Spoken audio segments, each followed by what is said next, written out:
বানিয়ে দিয়েছে, এর উপর আর ত্রিপুরাতে কোনো পোস্ট নেই। আর মহারাজা কংগ্রেসের প্রেসিডেন্ট হয়ে পদ ছেড়ে দিয়েছে আপনাদের জন্য, ত্রিপুরার জন্য। এখনো ত্রিপুরা মাতার উনি প্রেসিডেন্ট ছিলেন, বিজয় আঙ্কালকে বানিয়ে উনি সাধারণ এক ফাউন্ডার মেম্বার হিসাবে নিজেকে মঞ্চে এসে বসিয়েছে। আরে লোক মন্ডল প্রেসিডেন্টের পদ পেলে ও ছাড়তে চায় না, যদি তাকে সরিয়ে দেওয়া হয় রাগ হয়ে যায়। আমি নিজের চোখে দেখেছি, যখন ত্রিপুরার জন্য করতে পারছে না, কংগ্রেসের নেতৃত্ব ওনাকে আটকাচ্ছে। এই ত্রিপুরা রাজ্যের মধ্যে এক দুইজন আছে, আমি তাদের নাম বলবো না, মহারাজকে পরেশান করছিল। কিন্তু মহারাজ দুইটার মধ্যে একটা চলেছে, কোনটা? ত্রিপুরাকে চলেছে, কংগ্রেস ছেড়ে দিয়েছে। कांग्रेस को छोड़ दिया उन्होंने, छोड़ के आपको चुना है।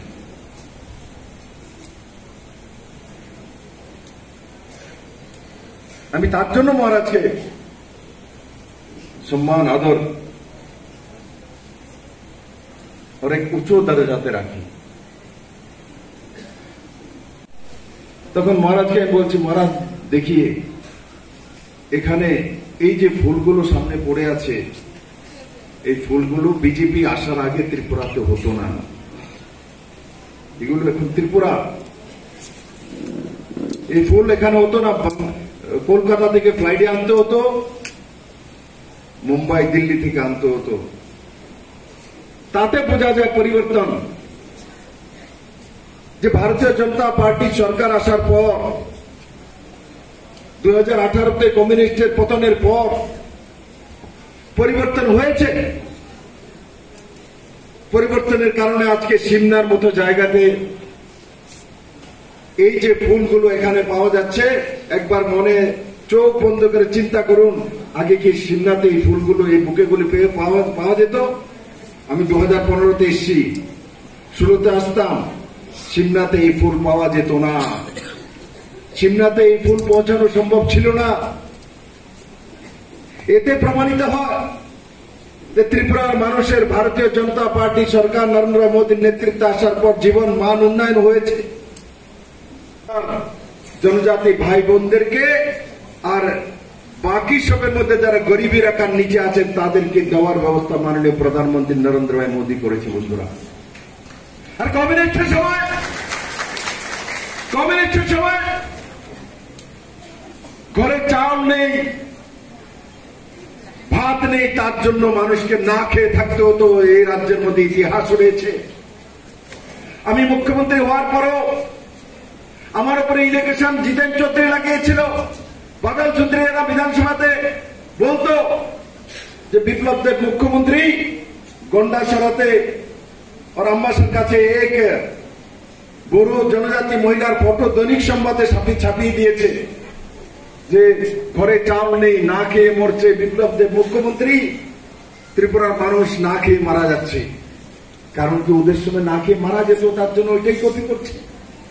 আমি তো বিপ্লব দেব, আমি তো মহারাজা বন্ধু, আমি এইভাবে বসার নয়।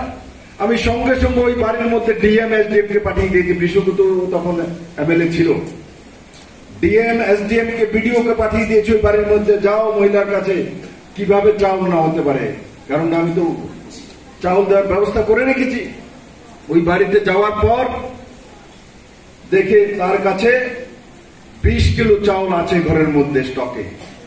আর যেই মহিলার ফটো টাঙিয়ে দিয়েছে পত্রিকার মধ্যে, হাড়গুলো দেখা যায় একদম কঙ্কালের মতো, বলছে না খেয়ে কঙ্কাল হয়ে গেছে।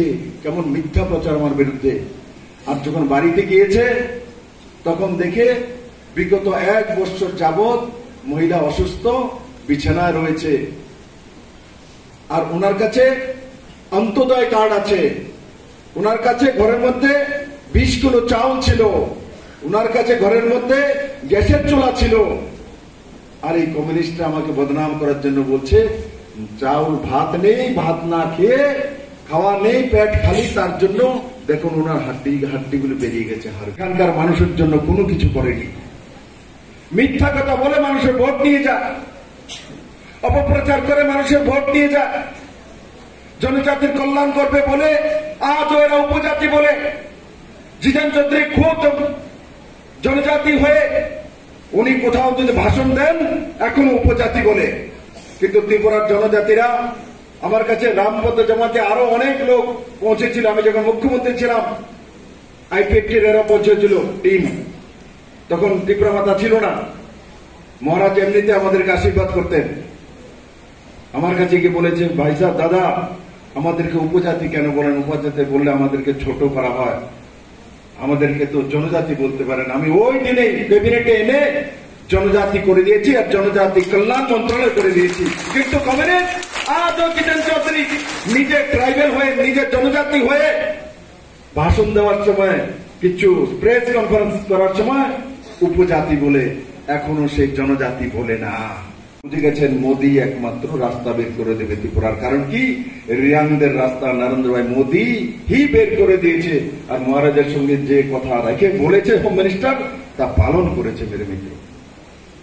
আর কমিউনিস্টরা কোন কথাটা পালন করেছে এই ত্রিপুরার উন্নয়নের জন্য? কমিউনিস্টরা বরং যে জনজাতির জন্য এই কাজটা করেছি। 1998-এ যখন এই পুরো রিয়াং শরণার্থীরা নিজের দেশেই শরণার্থী হয়ে গেছে, ডিসপ্লেসেরা, ওনারা যখন কাঞ্চনপুরে এসছে, ওই 1998-এই মানিক বাবু ত্রিপুরা রাজ্যের মুখ্যমন্ত্রী হয়েছিলেন। উনি 20 বছর ক্রমাগত মুখ্যমন্ত্রী ছিলেন, কিন্তু কোনোদিনই তার সমাধান করেনি। কারণ কি, ও ব্রু রিয়াং শরণার্থী এরা জনজাতি, এরা গরিব, তাদের ভোটের দরকার নেই, তাদের বাচ্চাকে পড়ানোর দরকার নেই, তাদের জলের দরকার নেই। এই দেশের মধ্যে কিভাবে হতে পারে? আমি মুখ্যমন্ত্রী হওয়ার পর অমিত ভাই শাহর সঙ্গে কথা বলেছি, মহারাজের সঙ্গে কথা বলেছি। মহারাজ আগে থেকেও আগ্রহ করতেন। তারপরে গিয়ে আমরা সব এক জায়গায় এসে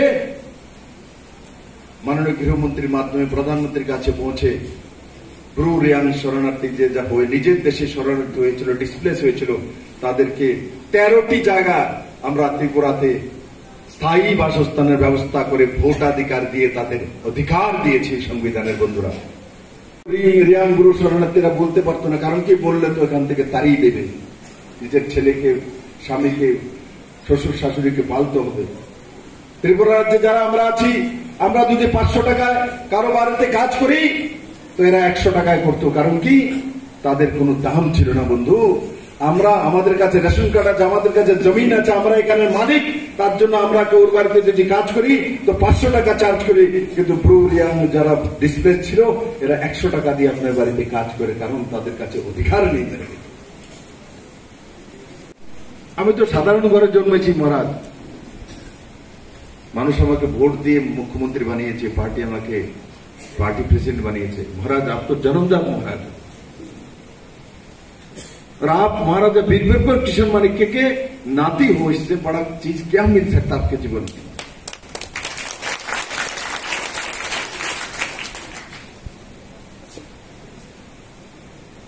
और ऐसा महाराजा और ऐसा परिवार, आपको मालूम है हमारे देश के भारत का पुराने 5 जो डायनेस्टी है महाराजाओं का, इनमें से महाराज लोग एक है। हमारा सीमा आज त्रिपुरा देख रहे इतना नहीं था। मैं तो महाराज के माता जी से मिलता हूं तो बोलता है ये कुमिल्ला मेरा है, मैंने इतने में कुमिल्ला को खरीदा था, उस समय मेरे ससुर ने खरीदा था। चिटागांग हमारा है, हमने 47,000 रुपया में उस समय खरीदा था। त्रिपुरा बहुत बड़ा था, ये ब्रिटिश जाते समय इसको काट पीट के उनको छोटा जगह दे दी। हमारे त्रिपुरा के महाराज के बाद बहुत बड़ा एरिया था। और आज माननीय प्रधानमंत्री सबका साथ सबका विकास के बात कहता है। माननीय प्रधानमंत्री सबका साथ सबका विकासेर कथा बोले, प्रमाण करेছে। কিন্তু মহারাজা বীরভদ্র কিশোর মাণিক্য सबका साथ सबका विकास ওই সময় शुरू করে দিয়েছে। उसके बाद नेहरू का वंशज भी परिवर्तित हो गया। ये इंदिरा गांधी के वंशज है। इंदिरा गांधी फिरोज खान के पत्नी है, तो उस हिसाब से जैसे महाराजा का बहन का शादी हुआ, हमारे कीर्ति सिंह देववर्मा है, वहां जाके सिंह लगा, और इंदिरा गांधी का भी शादी हुआ था फिरोज खान से, किंतु फिरोज खान का टाइटल राहुल गांधी ने नहीं लगाया, फिरोज खान का टाइटल प्रियंका ने प्रियंका खान नहीं लगाया, राहुल खान नहीं लगाया। ये लोग गांधी को बेच के खाने वाले लोग हैं, और नरेंद्र भाई मोदी 140 करोड़ देश के आबादियों को सामने लेके चलने वाला व्यक्ति है। नरेंद्र भाई मोदी को परिवार सिखाने का जरूरत नहीं है। नरेंद्र भाई का परिवार शिमला के महिला है, शिमला के भाई है, हमारे जनजाति भाई है, हमारे त्रिपुरा के लोग हैं। आप मानते नहीं मोदी आपका परिवार नहीं है? मोदी जी अपना परिवार ना, कार परिवार यूनियन तैरी करो, पार्टी ऑफिस आपतला तैरी करा, हर जगह बिल्डिंग पार्टी ऑफिस तैरी करा, एर বাইরে ক্যাডার মজবুত করা, এর বাইরে কমিউনিস্ট পার্টি কোনো কাজ করেনি। মেরে মিত্র, আজকে ভারতীয় জনতা পার্টি সরকার আসার পর প্রধানমন্ত্রী আবাস যোজনার মাধ্যমে ঘর কমিউনিস্টরা 25-35 বছর শাসনে 48,000 ঘর দিয়েছিল, মাত্র 48,000 পাকা ঘর দিয়েছিল। আর আমি মুখ্যমন্ত্রী হওয়ার পর 4 বছর 2 মাস আমি মুখ্যমন্ত্রী ছিলাম, 4 বছর 2 মাসে 3.5 লাখ ঘর ত্রিপুরার জন্য এনেছিলাম, 3.5 লাখ ঘর। मेरे मित्रों, प्रधानमंत्री आवास योजना घर कार काছে আছে हाथ তোলো तो, क्योंकि ये मोदी जी का सरकार है इसलिए। और मोदी जी ने महिलाদের কে 33% রিজার্ভেশন দিয়েছে। আগামী দিনে 33% এমএলএ মহিলা থেকে খাড়া হবে, মহিলাই জিতবে, বিধানসভাতে যাবে। বিশ্বকুতরিটা থাকবো, চিন্তা করো না, इसका रहेगा। मैंने बोला ना, रहेगा, चिंता मत करो। मैं भविष्य वक्ता भी हूँ, कुछ जानता हूँ राजनीति, मुझे मालूम है डिलिमिटेशन कैसे होता है, क्या करना है, कहाँ किसको लिपटाना है, मैं जानता हूँ। लिपटना तो लिपट दूंगा, विश्वकुत को मालूम है, दादा को पता है। तो इसलिए जब मैंने बोली दिया विश्वकुत का सीट रहेगा, तेरा सीट रह ही जाएगा, चिंता मत कर। तो इसलिए किंतु सीट तो रह जाएगा, किंतु इसको जिताते रहना। विश्वकुत तो अच्छा है ना? कौन कौन बोले विश्वकुत भालो? हमारे हाथ लो तो। अरे बाप रे, अरे बाप रे, इसका तो बहुत सारा सपोर्टर है। मैं भी मानता हूं, मैं इसके बारे में 2 शब्द नहीं बोलूं। विश्वकुत तो बहुत प्यारा लड़का है, इसने आईपीएफटी में रहे हैं महाराज के साथ, अभी टिपरा माथा में है, और वहां रहते हुए भी सभी समय में मुख्यमंत्री था, कभी भी उसने किसी के साथ खराब व्यवहार नहीं किया। इसका जीवन का ये सबसे बड़ा उपलब्धि है। इसलिए मेरे मित्रों, विश्वकुत ये कम बात नहीं है जनता का आशीर्वाद सीधा प्राप्त करना।